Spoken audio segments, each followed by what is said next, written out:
Last video में मुझे 3 चीज़ें बतानी थी जो मैं भूल गया। मैंने गाड़ी जब डिलीवरी ली थी तब ये यहाँ से बीडिंग कटी हुई थी। सर्विस कॉस्ट क्या आई उन सब चीज़ों की बात करते हैं, ओवरऑल एक्सपीरियंस कैसा था उन सब चीज़ों की बात करते हैं, क्या बढ़िया था क्या बढ़िया नहीं था उन सब चीज़ों की बात करते हैं फटाफट।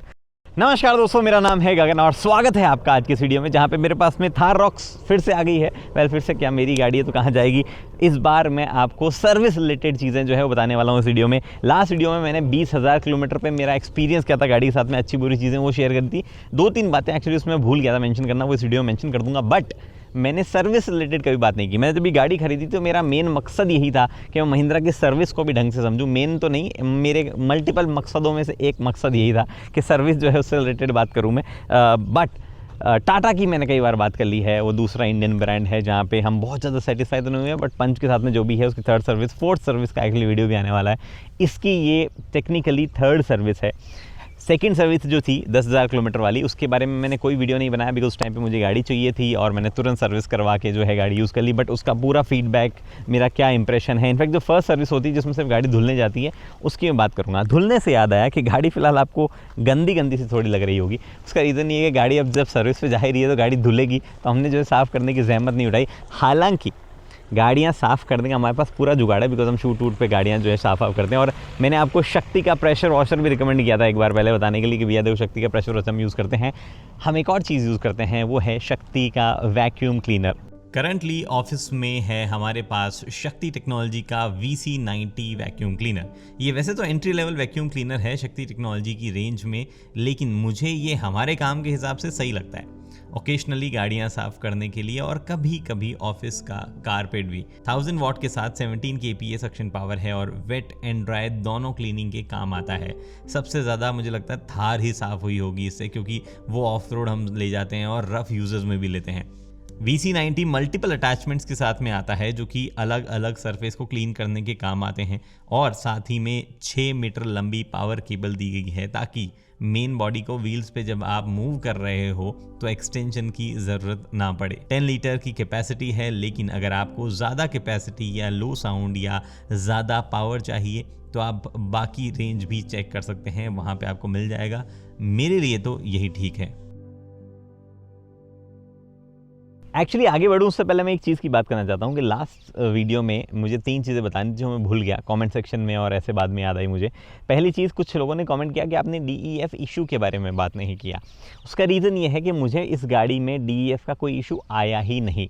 दैट डज़ नॉट मीन कि इशू एग्जिस्ट नहीं करता है। डीजल एग्जॉस्ट फ्लूइड जो है या डीजल पार्टिकुलेट फिल्टर जो है, इनसे रिलेटेड इशूज़ गाड़ियों में इसलिए आ रहे हैं बिकॉज मोस्टली लोग डीजल व्हीकल्स को सिटी में ज़्यादा चला रहे हैं। अगर उनकी हाईवे रनिंग नहीं है तो उनको इश्यूज़ आते हैं, and this is common across every diesel vehicle out there. अब तो जो छोटे 1.5 वाले इंजन है उनमें भी आने लगा है। यहाँ पे मेरे साथ में सिचुएशन ऐसी है कि मैक्सिमम 225, 230, 250 किलोमीटर जो है वो सिटी में चलती है गाड़ी, उसके बाद हाईवे चढ़ ही जाती है, और वो हाईवे रनिंग जो है यूजुअली 550, 350, 400, 500 किलोमीटर की होती है। तो मुझे वो इशू आता ही नहीं। इनफैक्ट सिर्फ स्पीति में एक बार ऐसा हुआ कि गाड़ी जो है उसने वार्निंग दिखाई कि DEF रीजनरेशन होना है, और वो फिर होने लग गया। रीजनरेशन होने के बाद में मामला सही हो गया। उसके अलावा तो कभी रीजनरेशन होता हुआ भी नहीं दिखा है मुझे। गाड़ी अपने आप हाईवे पे चलती है, सब कुछ क्लीन होता रहता है। जो लोग शहर में ज़्यादा चलाते हैं ये इशू उनको आ रहा है, ऐसा नहीं है इशू है या नहीं है, ऐसा कुछ चीज़ नहीं है। इस जस्ट कि मेरे को आया नहीं इसलिए मैं बताना भूल गया। दूसरी चीज़, इस गाड़ी में स्पीड सेट जब आप करते हो क्रूज़ कंट्रोल की तो उसका कोई भी मेंशन नहीं आता है कि क्या स्पीड है। ये मैंने लिखा हुआ था, फिर मैं भूल गया लास्ट टाइम बताना। बट उससे बड़ा इशू जो है जो कि मैं भूल गया और किसी ने रिमाइंड नहीं करवाया, वो ये कि ये गाड़ी जब ADAS सिस्टम ऑफ करके रखते हो आप, ऑटोनोमस इमरजेंसी फ्रंट ब्रेकिंग वगैरह ऑफ करके रखते हो, तो आपको क्रूज़ कंट्रोल सेट नहीं करने देती है ऑटोमेटिक वेरिएंट में।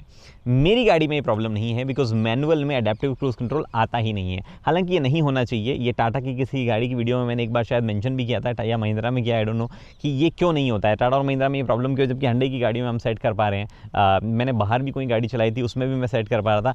ADAS ऑफ किया है मैंने, फिर भी गाड़ी का क्रूज़ कंट्रोल में ऑन कर पाऊँ। टोयोटा की गाड़ी में भी मैंने जो है करके दिखाया था कि नॉर्मल क्रूज़ कंट्रोल और अडेप्टिव क्रूज़ अलग अलग आते हैं। तो यहाँ पे भी ऑप्शन होना चाहिए कि भाई आपकी ADAS बंद है तो भी क्रूज़ कंट्रोल तो काम करेगा, बस अडेप्टिव क्रूज़ कंट्रोल काम नहीं करेगा। वो समझ में आता है। तो ये एक चीज़ जो है इसको सॉर्ट कर देना चाहिए। पता नहीं है शायद जो सप्लायर है जो क्रूज़ कंट्रोल वगैरह बना के दे रहा है उसकी लिमिटेशन है या ब्रांड की लिमिटेशन है। एनीवे, उसके बाद में एक और चीज़ है, माइलेज से रिलेटेड में बात करना भूल गया था। देखो गाड़ी मैंने चलाई बहुत है, बट मेरा सबसे इंटरेस्टिंग ऑब्जर्वेशन हुआ था जब मैं पहली बार उसको नेपाल लेके गया था। इस गाड़ी को हाईवे पे जब आप चलाते हो तो आप ऑटोमेटिक थार रॉक्स अगर चला रहे हो या स्कॉर्पियो एन जो कि हम नेपाल के टाइम पे चला रहे थे, उसके मुकाबले ये कम माइलेज देती है। जी हाँ, मान लो 110 पे क्रूज़ करना है तो आपकी थार रॉक्स ऑटोमेटिक 4x4 ज़्यादा माइलेज देगी बजाय कि Thar rocks manual 4x4। But ये सिचुएशन एकदम उलट हो जाती है जब आप सिटीज़ में चलाते हो या जब आप पहाड़ों पे जाते हो। मेरे स्पीति का जो पूरा सर्किट था चंडीगढ़ से चंडीगढ़ तक का पूरा करते हुए, उसमें टोटल 3.5 kmpl का फ़र्क आया था। ऑटोमेटिक ने कम माइलेज दिया था, मैनुअल ने ज़्यादा माइलेज दिया था। तो ये टॉर्क कन्वर्टर, ट्रांसमिशन और गियरिंग रेशियोज़ वगैरह जो है उसकी वजह से ऐसे ये डिफरेंस आता है। तो जिन भी लोगों को जानना था, Thar rocks diesel manual highway पे 110 की स्पीड पे जब चलाते हो तो 13 का 14 का माइलेज देती है। 100 की स्पीड पे जब आप चलाते हो तो वो माइलेज 14-15 के बीच में कहीं बैठता है। 95 के आसपास रहोगे तो 16 तक जाता है। सिटीज़ में मेरे को कंसिस्टेंटली गाड़ी 12 के आसपास की फ्यूल एफिशिएंसी दे रही है नॉर्मल चलाने पर। ये गाड़ी में नॉर्मल चला पाते हो, उसे पंजा दबा के कहीं भगा नहीं सकते हो आप, ऐसे भी मैनुअल में बहुत ज़्यादा करते नहीं हो आप। ऑटोमेटिक में थोड़ा वेरी कर सकता है इधर उधर। अब चलते हैं हम सर्विस वाले पार्ट पे। ओके, तो सबसे पहले फर्स्ट सर्विस पे आते हैं। लाइक फर्स्ट मतलब फर्स्ट जो नॉर्मल वॉशिंग वाली सर्विस होती है ना, वो जो 2000 किलोमीटर चलने से पहले करवानी होती है। मैंने गाड़ी जब डिलीवरी ली थी तब ये यहाँ से बीडिंग कटी हुई थी। उस टाइम पे नोटिस नहीं किया मैंने, घर आने के बाद में हमने नोटिस किया तुरंत। बट हमें रियलाइज़ हुआ कि बीडिंग जो कटी हुई है वो एक्चुअली रियर फिक्स ग्लास के साइड में से कटी हुई है। यानी कि वहाँ से पानी जाने का वैसे भी रास्ता होता है। ये जो मैं अंगुलियाँ जहाँ अंदर दे पा रहा हूँ अभी, वहाँ पानी जाने का रास्ता होता है, नीचे से पानी निकल जाता है। और क्योंकि वो बीडिंग थोड़ी सी कटी हुई थी और ऐसा पूरा निकली हुई नहीं थी, तो हमारे लिए कोई मेजर कंसर्न नहीं था। तो मुझे लगा हो सकता है किसी रीजन की वजह से हो गई हो, मैन्युफैक्चरिंग डिफेक्ट या वॉट एवर। मैं यूएस जाने वाला था तो मैंने जो इतना सोचा नहीं। गाड़ी को जो है हमने महिंद्रा को बता दिया था हमने कि गाड़ी जो है वो बीडिंग कटी हुई है। उन्होंने फर्स्ट सर्विस में बोला आप चेंज कर देंगे, आप लेके आओ गाड़ी। उन्होंने देखा, उन्होंने बताया कि हाँ ये मैन्युफैक्चरिंग का इशू था, तुरंत सॉल्व हुआ, कोई इशू नहीं, कोई जिद्दी नहीं, कुछ भी, no question asked, nothing like that. बीच में कोई इशू भी नहीं हुआ, हम सनरूफ ऑपरेट भी कर रहे थे बीच में, कोई ऐसा इशू नहीं हुआ। एट द सेम टाइम गाड़ी की पीपीएफ वगैरह भी हुई थी, शायद उस टाइम भी हमने कटी हुई छोड़ी थी, उसके बाद में हमने चेंज करवाया था। स्मूथ ऑपरेशन था, महिंद्रा को पता था। उसके बाद में मैंने किसी से सुना नहीं कि यहाँ पे कुछ इशू, और क्योंकि ये शुरू से ही था, डे 1 से ही, तो मैं ये नहीं कह सकता कि यहाँ पे कुछ पहले से प्रॉब्लम हुई थी। एनीवे, ये फर्स्ट सर्विस का एक्सपीरियंस था, सॉर्टेड, कुछ था ही नहीं उसमें बताने को। सेकंड सर्विस यानी कि 10,000 किलोमीटर वाली पे आते हैं। ओके, तो सेकंड सर्विस जब तक आने का टाइम हुआ तब तक गाड़ी जो है वो इनफ चला चुकी थी, और इनफ हमें जो है चीज़ें पता चलने लगी थी, प्रॉब्लम छोटी मोटी, जिनमें से कुछ चीज़ें हैं जो कि ऑब्वियसली बताई तो हमने कोई भी नहीं। मैंने गाड़ी देते हो तो उन्होंने बोला क्या प्रॉब्लम करा, मैं कुछ भी नहीं है, जो भी है मैं बाद में बताऊंगा, आप तो गाड़ी रखो, सर्विस करो, वापस दो, मेरे को अभी चाहिए गाड़ी। तो उन्होंने वही किया। 6,000 समथिंग का बिल बना था। नॉर्मल चीज़ें ही थी, इंजन ऑयल चेंज वगैरह वो सब चीज़ें ही थी। इंजन ऑयल भी वो अपना कुछ जो भी डाल रहे हैं वो डाल रहे थे, मैंने कुछ भी उसमें हस्तक्षेप नहीं किया। मैंने कहा जो कर रहे हैं वो करने दो। हाउएवर उस टाइम पे 2-3 चीज़ें थी जो हमने नहीं बताई बट सॉल्व हो गई। एंड्रॉयड ऑटो फ्रीक्वेंट डिस्कनेक्ट हुआ करता था, एप्पल कारप्ले आया नहीं था, गाड़ी की जो MID थी उसमें जो ग्राफिक्स थे वो कुछ टाइम पे ग्रीन कभी कभार हो जाया करते थे, ब्लैक या ग्रीन कभी कभी हो जाया करते थे। एंड ऑडियो जो है उसमें जो सबवूफर है वो एक बार ऐसा हुआ था नेपाल की ट्रिप पे कि वो काम करना बंद कर गया था, हमें गाड़ी बंद करके चालू करनी पड़ी थी।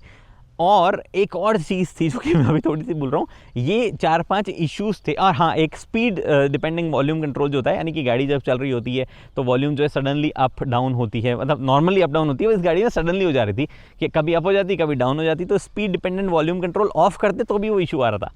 ये सारी प्रॉब्लम गायब हो गई फर्स्ट सर्विस के बाद में, बिकॉज एक अपडेट गाड़ी में कर दिया गया था जिसकी वजह से जो MID है उसके अंदर एक ग्राफिक भी चेंज हो गया था। ये चीज़ें मैंने नोटिस धीरे धीरे करना शुरू करी। ये सारी प्रॉब्लम जो मैंने लिख रखी है वो आ नहीं रही है। फिर मुझे रियलाइज़ हुआ कि हो सकता है गाड़ी का कोई सॉफ्टवेयर अपडेट किया गया। जब मैंने पूछा तो उन्होंने बताया कि हाँ हमने अपडेट किया था, उसकी वजह से ये सारी प्रॉब्लम तो फर्स्ट सर्विस सेकंड सर्विस में ही टेक्निकली चली गई। अब क्योंकि सर्विस में जानी है गाड़ी, तो सारे इश्यूज़ मैं आपको बताता हूँ जिनको मैं यहाँ पे बताने वाला हूँ। कुछ चीज़ें जो मेरी वजह से हो गई है। एक, गाड़ी बीच में सर्विस पे और गई थी, सेकंड सर्विस और ये जो थर्ड सर्विस जा रही है इसके बीच में सर्विस पे नहीं गई थी, ब्रेक डाउन के केस में गई थी। ब्रेक डाउन क्यों हुआ था, बहुत ही इंटरेस्टिंग कहानी है। हम एक रील शूट कर रहे थे गाड़ी के जंप स्टार्ट करने का सिस्टम पे कुछ, और आमतौर पे शूट के बीच में ऐसा होता है कभी हम टाइम लेते हैं तो 2 चीज़ अभी कर दी, 2 चीज़ बाद में करी। गलती से नेगेटिव पॉजिटिव उल्टे कनेक्ट हो गए थे, और जैसे ही वो कनेक्ट हुए गाड़ी के ऑल्टरनेटर में से ऐसे साउंड आई थी, वाइब्रेशन मोटर जैसी। मैं पता नहीं क्यों आ रही है sound. By the time I realise कि क्या हो रहा है, गाड़ी के ऑल्टरनेटर में एक हल्का सा सर्किट ब्रेक हुआ और उसका जो है वायर, मतलब ऑब्वियसली वो मेरी गलती थी, वो सब चीज़ें हुई और गाड़ी जो है उसने ऑल्टरनेटर में बैटरी चार्ज करना बंद कर दी। हमने कुछ नहीं, महिंद्रा को कॉल किया, वो गाड़ी लेके गए, RSA आई, उन्होंने रिपेयर कर दिया।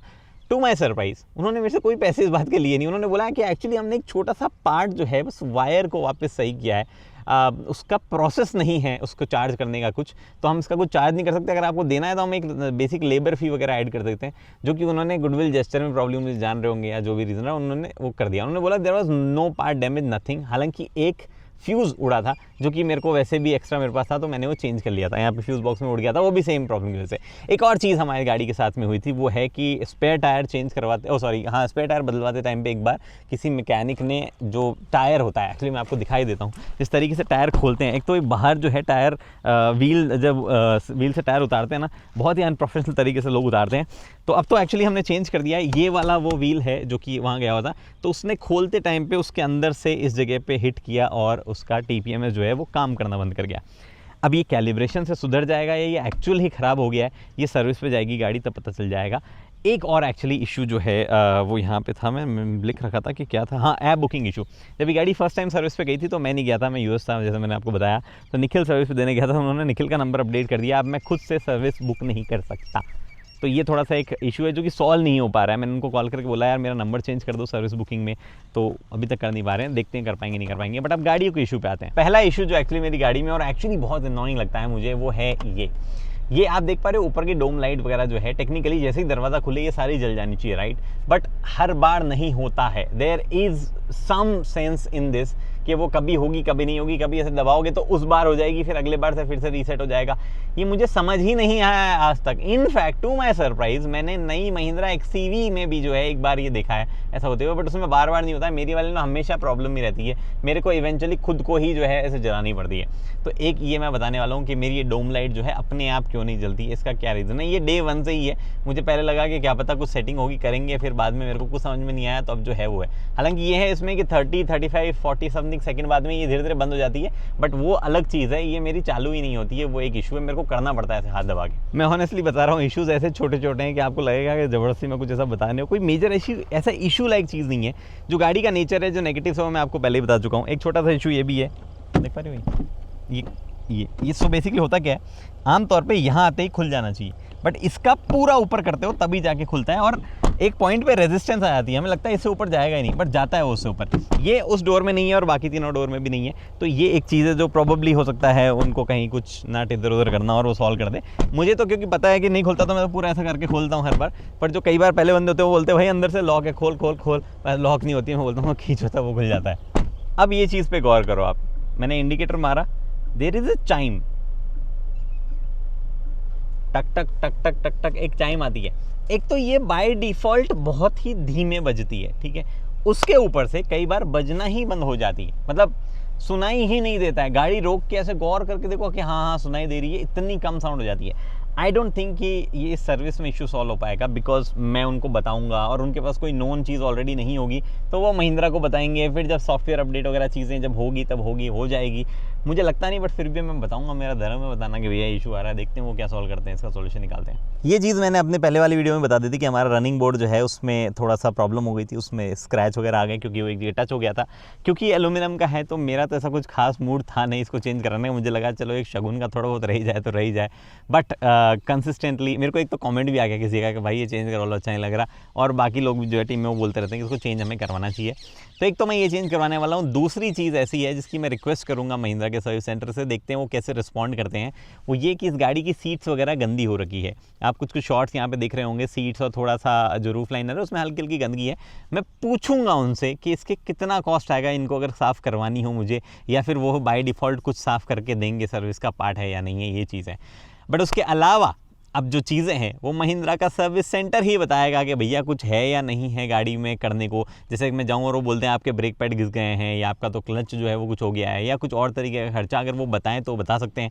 तो वो देखते हैं क्या होता है, गाड़ी को लेके चलते हैं सर्विस पे। एक और चीज़ है एक्चुअली जो कि यहाँ ड्राइवर सीट पर बैठ के कभी कभी महसूस होती है, और इसीलिए मैं ऑलमोस्ट उसको भूल जाता, वो ये कि गाड़ी जो है उसमें कुछ सर्टेन कंडीशन में, जो कि मैंने एक्चुअली 2 बार एक्सपीरियंस किया है, जब अंदर की तरफ मिस्ट एकदम से जमा हो जाती है, फॉग जमा हो जाती है, तो वो क्लीन प्रॉपर्ली नहीं हो पाती है। नो मैटर आप कैसा ही डीफॉगर वगैरह चला लो, वो एक सर्टेन पार्ट से क्लीन होती है, जिसमें यहाँ 3 वेंट दिए गए हैं, वो इस वेंट के अराउंड क्लीन होती है। जो ड्राइवर का मेन पार्ट है विंडो में, जहाँ से उसको बाहर दिखता है, वहाँ से वो एकदम से क्लीन नहीं हो पाती है। मैं सर्विस वालों को बोलूँगा कि देख लो एक बार की कुछ कहीं अंदर की तरफ कुछ ऐसा आपको लग रहा हो कि हवा वगैरह क्लियर ना हो या ऐसा कुछ सीन है, तो वो देख लेंगे, या फिर हो सकता है ये बाय डिज़ाइन ही एक इशू रहा हो जो सारी महिंद्रा थार का प्रॉब्लम आएगा। प्रॉब्लम ये है कि मेरे 20,000 किलोमीटर के एक्सपीरियंस में ऐसा सिर्फ 3 बार हुआ है। नेपाल में जब आप काठमांडू एंटर करते हो तो जो डाउन हिल आती है उसमें जाते टाइम पे, उसी से अप हिल आते टाइम पे, और एक बार स्पीति वाली ट्रिप पे मेरे को ऐसा महसूस हुआ। उसके अलावा कभी भी हमें ये आया ही नहीं है, तो रेप्लिकेट कर पाना बहुत मुश्किल है इसको।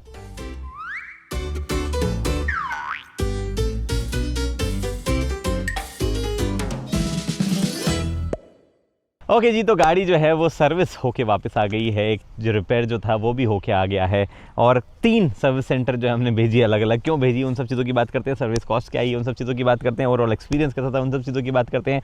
क्या बढ़िया था, क्या बढ़िया नहीं था, उन सब चीज़ों की बात करते हैं फटाफट। तो देखो, सबसे पहले हमने उनको बोला कि भैया एक तो हमें इशू आता है डोम लाइट का, जो मैंने अंदर बताया कि वो चालू बंद नहीं होती है। उसके बाद हमने उनको बोला कि हमें इशू आता है टायर प्रेशर मॉनिटरिंग सिस्टम जो है वो काम नहीं कर रहा है, और काम मतलब वो एक पीछे वाला स्पेयर टायर जो है उसमें वार्निंग दिखा रहा था। फिर हमने उनको बताया कि यहाँ पे डैमेज है, ये दरवाज़ा जो देख पा रहे हो ये पूरा ऐसे खोलने पर ही खुलता है, अदरवाइज जो है नहीं खुलता है। टेक्निकली ये यहाँ तक आने पे खुल जाना चाहिए, क्योंकि उधर वाला खुलता है, इसको थोड़ा सा ऊपर खींचना पड़ता है तब ये खुलता है। तो उन्होंने सारी चीज़ें एक्नॉलेज करी। फिर हमने वो भी बताया इंडिकेटर टाइम जो है वो थोड़ी देरी बचती है, फिर नहीं बचती है। तो उन्होंने सारी चीज़ें एक्नॉलेज करी कि हाँ अच्छा ठीक है ठीक है ठीक है ठीक है ठीक है, बट आप तो बिना सर्विस बुकिंग के आए हो। मैं कहा ये भी बात सही है आपकी। उन्होंने बोला कि एक्चुअली सर्विस जो है महिंद्रा का सिस्टम क्या है कि गाड़ी अगर सर्विस पे आई है तो उसी दिन प्रॉब्ली वो वापस रिटर्न करने की कोशिश करते हैं, अनलेस उसमें कोई ऐसा इशू है जो कि वारंटी में रिप्लेस होना है, या कोई पार्ट है जो कि टाइम लेगा वगैरह वगैरह हो गया। और दूसरी चीज़ होती है कि गाड़ी में कोई डैमेज है तो फिर वो बॉडी शॉप में जाती है। तो उन्होंने बोला हम आपकी बात समझ गए, आप बिना सर्विस बुकिंग करवा के आए हो, तो आपका जो है इस फेंडर, टूटे हुए फेंडर की वजह से बॉडी शॉप में गाड़ी चली जाएगी, और हम उसके बाद में जो है वो कर देंगे, चेंजेस जो है वो कर देंगे। उसके बाद में मैं कहा अच्छा चलो ठीक है, बट सर्विस बुकिंग नहीं हो रही, उसका रीज़न ये है कि आपकी ऐप जो है उसमें मेरा नंबर काम नहीं कर रहा है, ऐसा कुछ। तो उन्होंने बोला चलो ठीक है इसको सॉल्व कर देते हैं। उन्होंने उसको सॉल्व किया।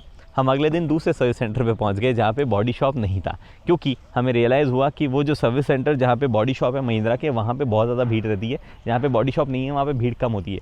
तो हम एक दूसरे सर्विस सेंटर जो कि एक्चुअली मेरे घर के क्लोज भी था, वहाँ पे गए, उनको सर्विस के लिए सारी चीज़ें बताई। उन्होंने कहा ठीक है करते हैं, सर्विस पे लगे। सर्विस तो उन्होंने कर दी, उन्होंने डोम लाइट वाला इशू सॉल्व कर दिया, उन्होंने टीपीएम वाला इशू सॉल्व कर दिया, उन्होंने जो है गाड़ी के लेफ़्ट में जो दरवाज़ा है उसको काफ़ी देर ठोक बजा के वो इस कंक्लूजन पे पहुँचे कि एक्चुअली एक थोड़ा सा दरवाज़ा हल्का सा मिसअलाइंड है, उसकी वजह से ऐसा होता है। मैं आज भी उनकी थियरी से सहमत नहीं हूँ, बट उन्होंने बोला कि ये बॉडी शॉप में काम हो जाएगा, आप वहाँ जाओ। क्योंकि अगर हाँ यहाँ पे हमने टचिंग रिपेयरिंग कुछ करने की कोशिश करी और एंड में जो है अगर हल्का सा भी पेंट चिप क्रैक हुआ तो हमारे पास पेंट नहीं है करने को, तो आपको ऐसे ही छोड़ेंगे, इससे बेटर है आप बॉडी शॉप वाले पे जाओ, वो कर देंगे, उनके लिए 5 मिनट का काम। मैं चलो इतना ज़्यादा इशू ही नहीं आ रहा, तो मैंने उसको भी इग्नोर किया और उन्होंने सर्विस करके गाड़ी की दे दी।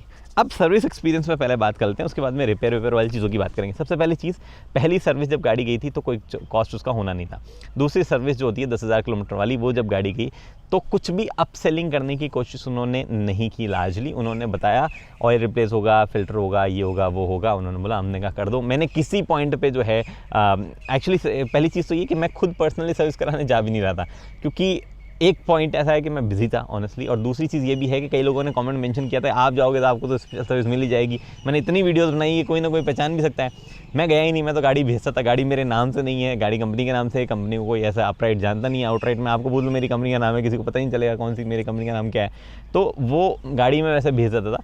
कोई अपसेलिंग या ऐसी कोई चीज़ जो है उनकी कोशिश उन्होंने नहीं की। उन्होंने सिंपली बोला ये चेंज करा लो। पहली सर्विस की कॉस्ट 6,400 समथिंग के आसपास आई। दूसरी सर्विस की एक्चुअली 10,000 वाली जो है। इसके बाद में गाड़ी 2 बार गई। एक बार गाड़ी गई जो है ऑल्टरनेटर वाला इशू मैंने बताया उसके लिए गई थी, वो उन्होंने मैंने आपको बताया फ्री में चेंज कर दिया। फ्री में क्या, उन्होंने कुछ किया ही नहीं एक्चुअली, उन्होंने बस रिपेयर करके वो जोड़ के अभी दे दिया। जो पार्ट टूटा हुआ था, निकला हुआ था, वो उन्होंने कर दिया। तो may be let's say goodwill gesture के तौर पे उन्होंने कोई लेबर चार्ज भी नहीं लिया, उन्होंने ऐसे ही करके दे दिया। हालांकि उस टाइम गाड़ी एक दिन रुकी थी उनके पास में। दूसरी बार गाड़ी जो है वो मैं सर्विस के बाद लेके गया, उसमें मैं आता हूँ।